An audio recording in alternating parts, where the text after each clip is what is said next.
mensonge, diffamation, démagogie serait-il le projet de société de l'opposition ivoirienne? Nos opposants là, leur projet pour aider les Ivoiriens là, c'est d'apporter assez de mensonges aux Ivoiriens. C'est d'apporter assez de tromperies aux Ivoiriens. En Côte d'Ivoire, le mensonge, la démagogie, la diffamation, la manipulation sont monnaie courante dans l'arène politique. Ils servent jusqu'à preuve du contraire du projet de société de l'opposition. Et aujourd'hui, ne vous méprenez point du tout. Ne vous trompez pas. Si vous demandez aux opposants, qu'est-ce que vous faites pour les Ivoiriens? Mais on est en train de les manipuler. Qu'est-ce que vous allez faire pour aider la Côte d'Ivoire? Mais on a demandé aux Burkinabés de venir faire coup d'État pour enlever Ouattara. Quand vous allez venir là, comment vous allez faire pour soigner les Ivoiriens? Ah, non, on n'a pas de solution. Hein. Mais comptez sur nous. Quand on va prendre le pouvoir là, c'est là après on va vous expliquer. La démagogie, le mensonge, la diffamation, la tromperie, la flagornerie. En réalité, si les Ivoiriens ne se méfient pas, les opposants ivoiriens ont tellement dévalué le sens noble de la politique. La politique, c'est tout être humain ou toute organisation humaine qui estime qu'elle peut apporter quelque chose de meilleur que ce qu'elle a aujourd'hui. Mais à part Alassane Ouattara, nos opposants nous ont montré que la politique, c'est pouvoir aller dans les villages pour tromper nos parents. La politique, c'est porter une veste et aller se moquer de nos parents. La politique, c'est voler l'argent du peuple et après, se moquer de ce même peuple-là en allant dans les villages pour distribuer 1000 francs avec une boîte de sardines et puis pain demi. Et quand c'est comme ça, nous aussi dans notre ignorance, on dit, ah lui il est gentil, lui au moins il distribue. Mais ce qu'il distribue là, cet argent-là, c'était prévu pour construire des hôpitaux. C'était prévu pour faire des routes. C'était prévu pour éduquer tes enfants. Mais toi, tu as troqué. Tu as accepté de prendre 1000 francs, une boîte de sardines avec demi-pain contre l'avenir de ton enfant, contre ta santé. Voilà aujourd'hui où l'opposition ivoirienne veut amener les Ivoiriens. En effet, à 6 mois de l'élection présidentielle prévue le 25 octobre 2025, aucun projet de société ou de gouvernement n'est proposé par les partis politiques d'opposition au peuple ivoirien souverain qu'il compte servir. Il ne s'attelle qu'à invectiver, diffamer le pouvoir en place, sans toutefois proposer d'actions d'amélioration de la vie quotidienne des populations. Critiquer Alassane Ouattara, dire qu'il est burkinabé, dire que les gens du Nord sont étrangers, dire que ce sont les Français qui sont les problèmes de la Côte d'Ivoire. Quand vous avez fini de dire ça dans vos bouches là, en quoi est-ce que cela peut aider l'Ivoirien qui n'a pas de dispensaire dans son village à soigner la plaie qui est sur le pied de son enfant? À part dire, il faut que la sœur y quitte. On n'aime pas Ouattara. Mais est-ce que Ouattara a signé un pacte d'amour avec vous pour que vous l'aimiez? Parce que nous qui aimons Ouattara là, nous on est plus nombreux que vous. Et donc Ouattara n'a pas besoin de votre amour. Si on votait par amour là, il a déjà gagné. Il n'a plus besoin de l'amour de quelqu'un. Si on votait par amour là, ses enfants l'aiment plus que nous tous ici. Si on votait par amour là, parmi toutes les femmes du monde là, il a trouvé une seule. Donc il n'est pas un demandeur d'amour de quelqu'un. Mais quand on devient un homme politique, notre première responsabilité, c'est de venir diminuer la souffrance du peuple. Et pour diminuer cette souffrance-là, on va vers les populations pour discuter avec elles. Comment on peut faire pour arranger un peu ta situation? Voilà ce qu'un vrai politicien doit proposer. Mais non, les élections qui vont se faire le 25 octobre 2025, là, regardez les opposants, là. Ils sont en train de se promener. On n'aime pas Ouattara. La CEI n'est pas bonne. On est là. Ils parlent de tout sauf des problèmes des Ivoiriens. Et avec ça, eux s'estiment intelligents. Maintenant, imaginez-vous s'ils étaient des idiots. C'est leur intelligence là qui est comme ça. Mais s'ils étaient maintenant des idiots là, ça allait être quoi? Et c'est à vous-même d'imaginer la suite. Et ils ont tous été au pouvoir. Et c'est avec cet esprit qu'ils ont dirigé. Et c'est ce qui leur a fait échouer. Mais ils reviennent encore faire les mêmes choses. On dit que tout change, tout évolue, sauf les imbéciles. C'est eux qui savent parler mal aux gens. C'est eux qui savent mentir. C'est eux qui savent ce que les autres pensent. Non, voici ce que le peuple pense. Mais comment vous saviez ce que le peuple pense, mais vous n'aviez pas été capable de répondre aux besoins du peuple lorsque vous étiez au pouvoir? Parce que quand la fainéantise devient l'ensemble des définitions d'un groupe d'individus qui se retrouvent par erreur à la tête du pouvoir ou bien à la tête des partis politiques, ce que ça donne, c'est l'opposition ivoirienne. Et là, on fait semblant d'oublier le peuple. Et ça veut dire que vous, le peuple, là, vous n'avez aucune importance. Vous êtes des amusements dans leur vie. On dira que vous êtes des jouettes.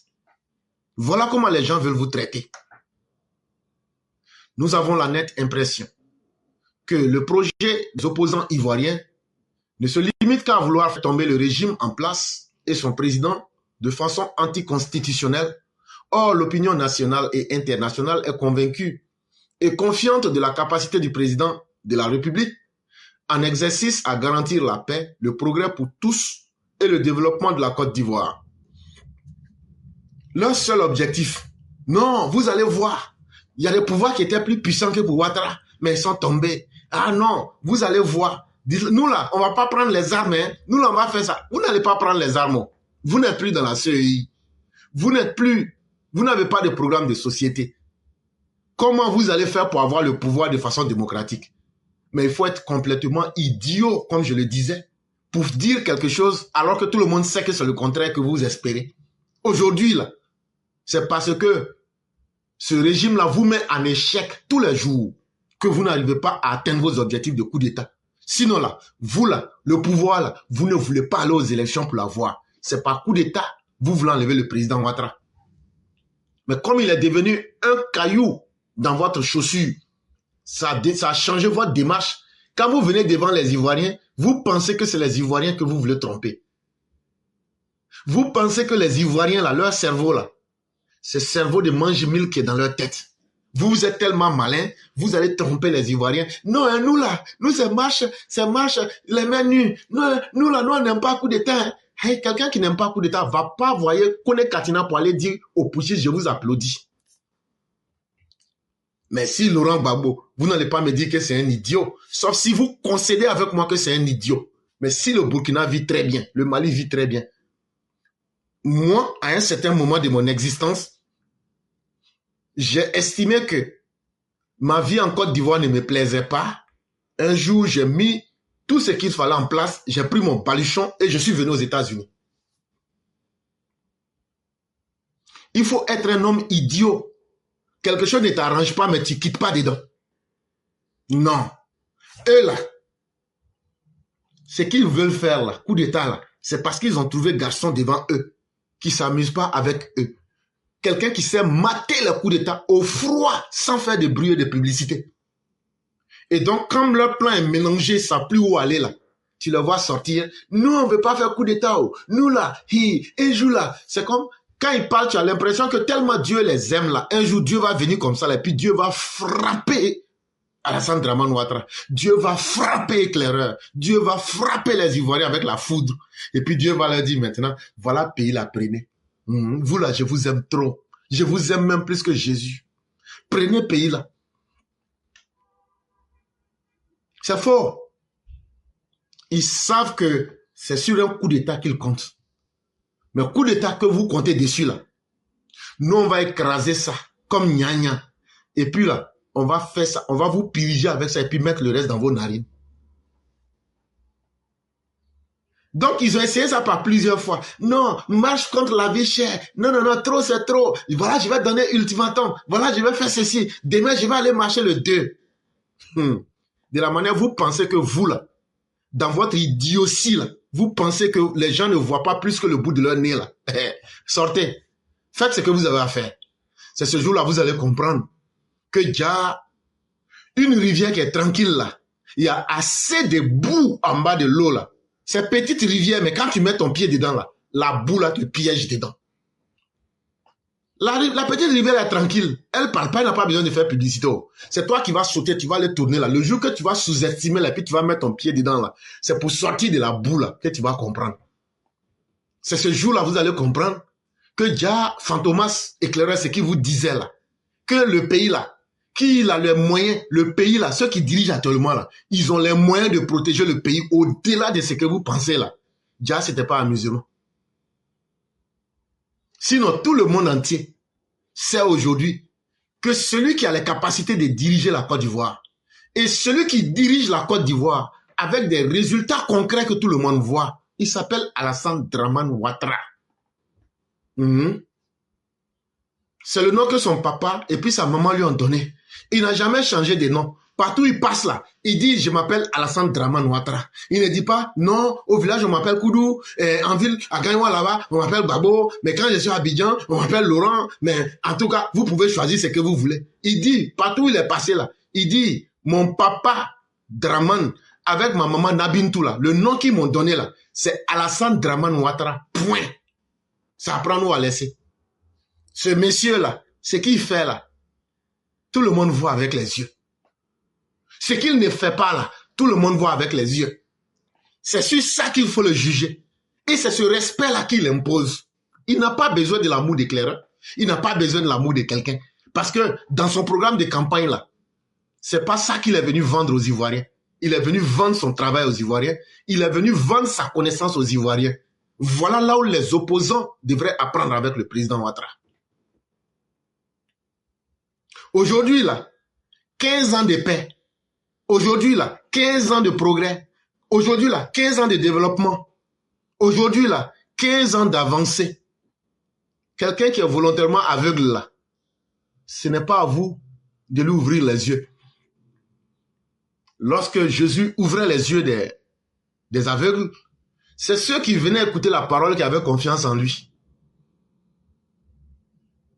Et en vérité, c'est d'abord les esprits qu'il ouvrait. Cet élan de progrès ne saurait être freiné par des va-t-en-guerre qui veulent exister que par le désordre et l'anarchie.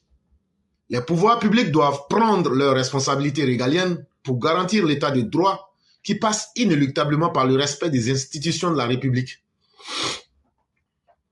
Alors là, chers partisans de l'opposition et du désordre, chers anarchistes, comptez sur le pouvoir en place et comptez sur la détermination des Ivoiriens à ne plus marchander la paix, à ne plus marchander leur progrès. Parce que pour vous les opposants là, nous on est des enfants, nos cerveaux là, on est dans des corps d'adultes, mais on a des cerveaux d'enfants. Il n'y a pas de problème. Il n'y a pas de problème. Prenez-nous comme vous voulez. Mettez-nous à la place que vous voulez. Si vous voulez là, nous on n'a même pas encore commencé maternelle. C'est vous qui êtes les plus intelligents. Mais nous, dans notre bête qu'on est là, laissez-nous dedans comme ça. Notre bête qu'on est dedans là. Nous, on aime ça. Nous, on sait faire la différence entre 15 ans de paix et 11 ans de guerre civile. Nous, ce que vous aviez dit qu'on ne peut pas faire en Côte d'Ivoire là. Le Mossi là, Dramane là, quand il est venu, il a fait ça. Le jour qu'il partira là, il ne va pas prendre ça pour aller avec ça au Burkina Faso. Donc là, c'est nous, on est bêtes. C'est vous qui êtes des savants. Mais laissez-nous dans notre bête là comme ça. Laissez-nous. Et c'est pour vous dire qu'on saura prendre nos responsabilités. Vous, les ennemis du progrès. Vous, les ennemis du bonheur des Ivoiriens. Vous qui n'aimez pas voir que les Ivoiriens s'en sortent. Parce que ce qui vous plaît, que l'Ivoirien reste toujours en retard pour que vous puissiez abuser de lui. Pour que l'Ivoirien tente toujours sa main pour dire Dieu vient nous aider. Alors que vous avez dit que c'est vous qui allez aider le pays. Quand tu es un politicien, que tu dis que tu vas aider ton peuple là. Une fois que tu te mets devant son peuple là, c'est à toi on va demander, tu as dit que tu allais nous aider, mais pourquoi tu n'as pas fait? Si tu veux devenir père de famille, la personne ne te force. C'est un choix. Mais quand tu deviens père de famille, là, tu ne te plains pas des responsabilités que tu dois assumer. Ah non, pourquoi je vais vous nourrir? Pourquoi je vais vous envoyer à l'école? Pourquoi je vais vous soigner? Pourquoi? Parce que personne ne t'a obligé à te marier. Parce que personne ne t'a obligé à faire des enfants. Et donc c'est comme ça. Quand tu décides d'être politicien, là, et quand tu décides de vouloir être président d'un pays, là, tu acceptes de répondre au peuple. Voilà ce que vous avez demandé, voilà ce que j'ai pu apporter. Tout le reste, là, c'est de l'esbrouf. ce sont des carabistouilles qui n'intéressent personne. Alors, comment peut-on tolérer d'un dirigeant censé gouverner au nom du peuple qui lui mente? Et donc, on va temporiser, on va décélérer, on va ralentir. Je pose cette question à tous ceux qui nous suivent. Avec tout ce que vous voyez des opposants, tantôt Tidjane Thiam a un père qui est français, tantôt il a un père qui était ivoirien, tantôt il a un père qui était sujet français, tantôt il était citoyen français. Et chaque fois, ils sont attrapés dans leurs mensonges. Même chose dans la chapelle de PPACI, ainsi de suite. Bon, vous le peuple là, dites-moi, quelle confiance vous pouvez donner à des gens qui veulent vous tromper? Ils ne sont pas encore au pouvoir, mais ils veulent vous tromper pour prendre le pouvoir. Quand ils vont venir au pouvoir là, c'est dans quelle sauce ils vont vous manger? Comment peut-on tolérer qu'un député auquel est délégué la souveraineté populaire d'inciter le peuple à un soulèvement populaire, voire à une sédition? Toi, tu dis que tu es député. Toi, tu dis que tu es l'homme le plus intelligent. Mais c'est toi, chaque jour, qui sort des messages. Voilà, tel est ivoirien, tel n'est pas ivoirien.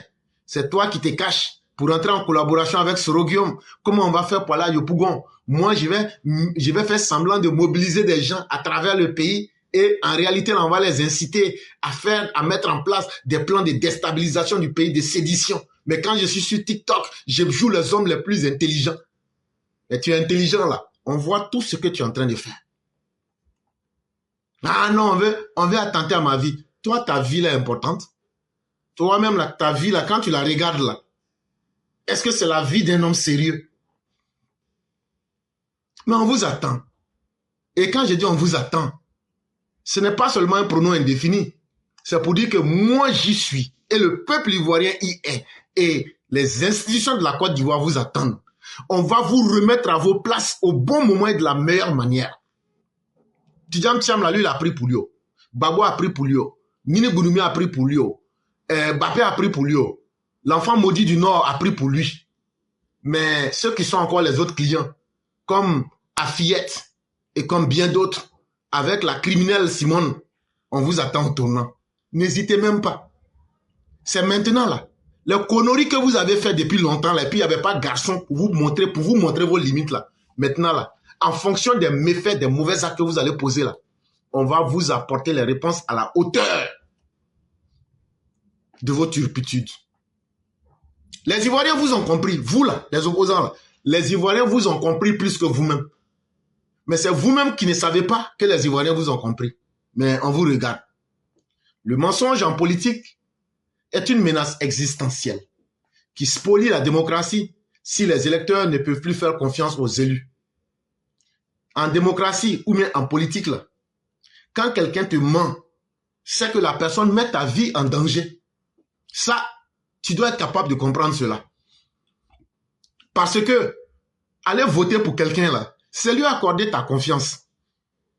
Mais si cette personne t'a menti, une fois que tu l'as élu là, est-ce que cette personne a une obligation d'aller faire ce que tu as besoin dans ton village? Non. Et donc, en allant voter quelqu'un en qui tu n'as pas confiance, et tu sais très bien que la personne te ment. Nos opposants là, tout ce qu'ils vous promettent là, s'ils pouvaient faire là, mais demandez-leur pourquoi ils n'ont pas fait ça quand ils étaient au pouvoir. Et c'est subitement quand ils ne sont plus au pouvoir que cette intelligence leur revient. Sont démagogiques. En effet, les thèses ou les bêtises le disputent à l'ignominie. Des thèses qui ne font appel ni à la justesse ni à la justice. Des thèses dont l'application aggraverait le mal qu'elles prétendent résoudre. Bref, des impostures nourries de fantasmes en nourrissant de criminelles illusions. Mes chers opposants, tous vos fantasmes négatifs, tout le mal que vous méditez là, ça va rester que des illusions dans vos têtes. Parce que on a beau prospérer dans quoi que ce soit, un jour, on découvre qu'il y a quelqu'un qui va mettre fin à cela. Dans vos propos, il n'y a rien qui est juste. Dans vos propos, vous ne faites pas la promotion de la justice. Dans vos propos, vous n'ouvrez pas les esprits des Ivoiriens. Dans vos propos, vous ne cherchez pas des solutions, mais vous cherchez plutôt à créer des problèmes là où il n'y en a pas. Parce que l'imposture, la tromperie du peuple, c'est ce qui vous arrange aujourd'hui. Donc, c'est ce que vous allez faire. Quand vous allez venir au pouvoir, c'est là maintenant vous allez être correct avec le peuple. Non, le peuple a grandi et le peuple se respecte trop et il comprend. Si cette culture du mensonge, de la diffamation et de la manipulation existe et prospère, si les organisateurs et conseillers politiques iconoclastes ne cessent de se creuser les méninges pour élaborer les mensonges les plus habiles, c'est que ceux-ci semblent se révéler rentables pour les naïfs et les ignorants. Et c'est pourquoi si vous voyez que ces politiciens existent, vous les voyez, il y a des jeunes gens, des préadolescents qui sortent et des vieilles personnes qui devraient être des symboles de sagesse en train de suivre ces personnes-là. C'est parce que notre société ivoirienne est encore remplie de naïfs et d'ignorants. Mais ce sont des naïfs et des ignorants volontaires. Parce que eux, ce qu'ils espèrent là, c'est que la vie, ces menteurs qui seront en face d'eux, ils vont tromper la majorité du peuple et eux vont obtenir quelques petits biens et le reste du pays peut aller en enfer. Voilà en réalité. Ce n'est pas qu'ils soient naïfs parce que les conditions de leur vie l'imposent ou bien qu'ils sont ignorants, mais ils font exprès. Et ils pensent que en criant fort, en gesticulant, ça va inquiéter, effrayer les gens et on va dire, ah, de la manière dont c'est arrivé là, il faut qu'on les laisse pour que le pays soit dirigé par des naïfs, des ignorants. Pourquoi y a-t-il autant d'ignorants et de naïfs? Parce qu'ils ont rarement le courage de voir la vérité en face. La vérité est complexe, subtile et triste pour eux. Pendant que nous dénonçons les menteurs, balourds, ils continuent de faire confiance aux prestidigitateurs. Sachant son chapeau truqué, ils préfèrent tout de même croire à la magie. Hey, même les miracles là, on explique. Et par plusieurs fois, je vous ai expliqué ici ce que beaucoup considèrent comme des miracles. Ah, Moïse a traversé, Moïse a frappé le bâton de Moïse, il a cassé l'eau. C'est faux. Moïse n'a fait que, par la connaissance de son Seigneur, avoir la connaissance des marées hautes et des marées basses. Ce que vous appelez miracle, c'était un miracle pour ceux qui ne comprennent pas. Jésus a marché sur l'eau. Et Jésus, le même Jésus a dit, si vous croyez en moi, vous ferez mieux que moi, plus que moi. Ça veut dire aujourd'hui, tous les chrétiens du monde doivent être capables de marcher sur l'eau. Et surtout, ne pensez pas que je suis bête. Pourquoi tu prends les choses à la lettre? Non, c'est moi qui vais vous expliquer que Jésus n'a jamais marché physiquement sur l'eau. Mais Jésus vous expliquait simplement parce que le premier symbole de la chrétienté, c'était quoi? C'était le poisson. Jésus a été... Où est-ce qu'il a été oint par Jean-Baptiste? Dans l'eau, dans le Jourdain. Le premier symbole de la chrétienté, ce n'est pas la croix, c'était le poisson. Ça symbolise quoi? Ça symbolise la connaissance. Et quand il dit, si vous croyez en moi, vous ferez mieux que moi. Si vous croyez en la doctrine que je vous enseigne là, votre connaissance sera au-dessus de celle de tous ceux qui viendront. Mais est-ce qu'aujourd'hui là, depuis que le Christ est passé sur la terre, est-ce qu'aujourd'hui, tous les référentiels de la connaissance ne se basent pas sur lui? Et donc, si ce que je dis est faux, maintenant, vous serez obligé de prendre ça à la lettre. Je demande à n'importe quel chrétien au monde, va marcher sur le puis viens me donner le résultat. Et donc, il n'y avait pas de miracle. Le miracle, c'est de croire sincèrement et de faire ce qu'on doit faire. Et donc, la vérité, ceux qui sont des naïfs et des ignorants font exprès pour attendre des faiseurs de miracles, pour attendre des prestidigitateurs, parce que eux, ils veulent croire à la magie. Mais la magie, là, c'est du trucage. La magie, c'est du mesmérisme. La magie, c'est un jeu avec votre esprit. Les gens veulent utiliser la politique pour vous tromper, comme des magiciens. Et après, là, il n'y a rien que le vent derrière. Parce que vous, ceux qui sont des naïfs et des ignorants, n'aiment pas la vérité. N'aiment pas ce qui est réel. n'aime pas ce qui peut impressionner positivement. Et donc, c'est à vous, chers Ivoiriens, de savoir ce que vous voulez. L'état de santé de notre démocratie, rongée qu'elle est par le cynisme des opposants, nous interdit de nous satisfaire de la situation actuelle. Et c'est pourquoi, chers Ivoiriens, le conseil que nous pouvons vous donner, ne soyez pas satisfaits de votre situation. Cherchez à vous libérer des opposants. Cherchez à vous libérer des pièges qu'ils veulent mettre en face de vous. Et cherchez surtout à dire à ceux qui dirigent actuellement, faites au mieux que vous pouvez pour apporter plus. Parce qu'on vous a donné tous les moyens de l'État. Et de la même manière qu'on ne va pas vous demander, en limitant les ressources de l'État, c'est comme ça aussi que nous, le peuple, on va vous demander de nous apporter autant de bonheur. Parce qu'on a compris aujourd'hui que c'est vous qui êtes sérieux. On a compris la méchanceté légendaire de ces opposants-là, qui veulent maintenir les blocs des enfants d'eux, les fils d'eux, les filles d'eux, contre la majorité des Ivoiriens qui sont des inconnus, qui sont des sujets et des citoyens lambda. C'est ce que le parti aujourd'hui, RHDP, est en train de casser.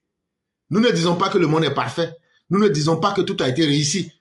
Mais c'est parce que les autres n'ont rien fait du tout qu'on a l'impression que le monde commence avec le RHDP, que la Côte d'Ivoire est née avec le RHDP. Et donc c'est au RHDP qu'on doit tout demander.